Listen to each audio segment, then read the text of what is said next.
ملوك الدبابات. خش يا باشا على عجل الفونكس الجديد شديد، شغل مضل السنه. معانا يا باشا العجله 26400 او 26 الدبابه ديت من شركه فونكس. العجله دي يا جماعه فيها امكانيات بسم الله ما شاء الله. تعالى يا معلم كده. العجله دي الترس والدراع بتاعها اللي هم آلة الجر بتاعتها ألمونيا. قلب المكنه هنا على بلي رمان. 3 سرعات امامي و7 خلفي، يعني احنا بنتكلم في 21 سرعه من شركه شيمانو.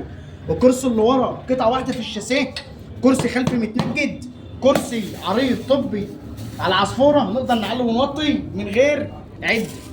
قرب معايا يا باشا كده طقم الرفارف في الصاج كامل ورا وامامي، مساعدين اماميه، ثبت امامي، الجادون العالي، شفترات شيمانو موجود منها الاحمر وموجود منها الازرق، وموجود معانا كمان لونين لسه بفضل الله ما عرضناهمش. طبعا يا جماعه كل ده عند ولاد عاشور بشربين شارع المركز بجوار مطعم 100 تقفيل محترم على ايدنا كده، غير متوفره، يوجد شحن لجميع المحافظات. هنسيب عنواننا وارقامنا تواصلوا معانا واحنا دايما في الخدمه.